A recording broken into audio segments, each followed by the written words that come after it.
magus mõte. Ühel päeval juhtus minu endisel koduplaneedil Zephyr selline lugu. Hommikul sõi pere enne magusat päeva vanaema õunakooki jäätise kastmega. Kuidas siis maitseb? Huvitav, väga huvitav. Maitseb. Väga maitsev. Kas see on sinu uus retsept? Jah, see on uus murakakoore jäätis karamellitükkide ja kerge meega. See on lausa suurepärane. Aga mul on üks väike probleem. Kas saame aidata? Ma arvan küll. Tahaksin seda juba oma poodides müüa, aga ei oska nime panna. Kallis, mul on siin üks tähepilve uurimine pooleli ja pea laiali otsas. Ei tule ühtegi mõtet pähe. Kas võib? Mina mõtlen. Muidugi. Hakkasin siis mõtlema. Mõtlesin lasteaias. Mõtlesin Vahukoore jõe kaldal. Ja mõtlesin kommipuupargis. Aga ükski mõte polnud õige. Mõtlesin, et nimetan jäätise oma sõprade auks. Sõbra jäätis. Aga selline maasikajäätis juba emal oli. Mõtlesin tähejäätis. Aga ka selline šokolaaditähekestega jäätis oli juba olemas. Õhtul aga küsis ema. Lähe, poiss, kas sa said mõne hea nime? Ma ei tea. Mõtlesin ja mõtlesin, aga ei tulnud head nime mõtet pähe. Aga mõte sellest uuest jäätisest oli igatahes magus. Poisike, see on ju väga tore nimi. Milline? Magus mõte. Tõesti hea ja magus mõte. Tubli poiss. Kallis, kas võiksime seda jäätist nüüd veel korra maitsta? Hommikul eks, sest siis on unes magus mõtelda. Nii sai uus jäätis minu magusa mõtte järgi nime Magus mõte.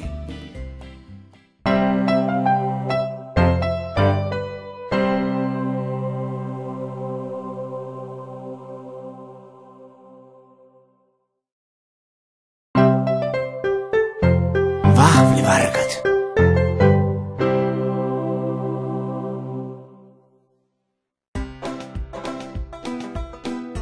Suure Zephyri Pähkli jalgpallikoondisel oli ees otsustav kohtumine kreemikoogi planeedi võistkonnaga.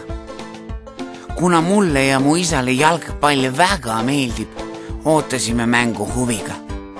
Kui äkki?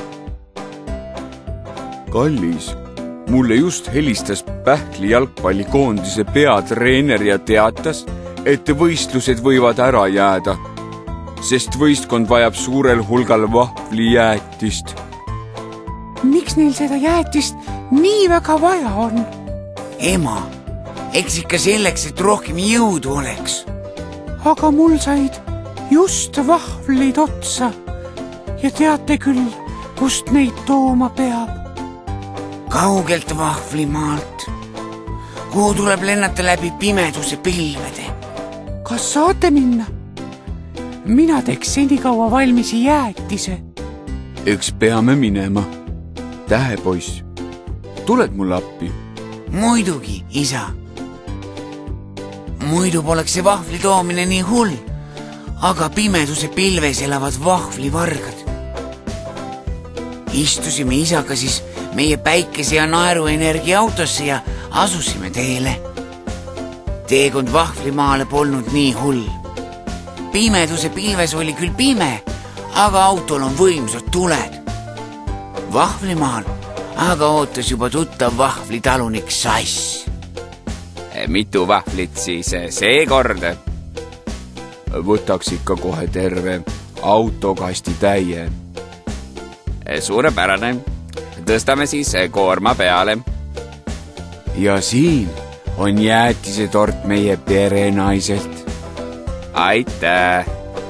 Olge siis pimeduse pilves ettevaatlikud.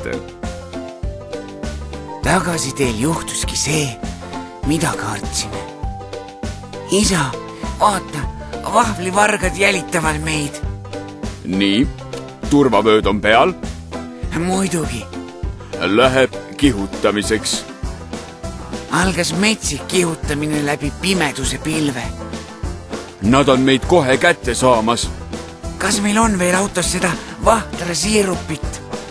Jah, peaks olema paar pudelit istme all. Väga hea. Võib ma viskan siirupit teele? Vahtra siirup on küll hea, aga õnneks on kodus seda veel. Viskasin vahtra siirupi otse teele vahvlivaraste autoratast ette. Tee muutus libedaks ja nad lendasid otse avakosmosesse ja ilmselt reisivad seal tänini. Oletegi tagasi. Nüüd palun aidake mul kiiresti vahvleid tükeldada. Oleme jalgpalli nimel kõigeks valmis. Jäätis sai maitsev ja meie koondis võitis mängu. Ja see võit tuli ka tänu minu perele.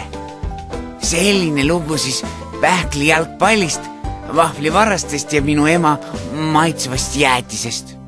Järgmisel korral juba uued lood.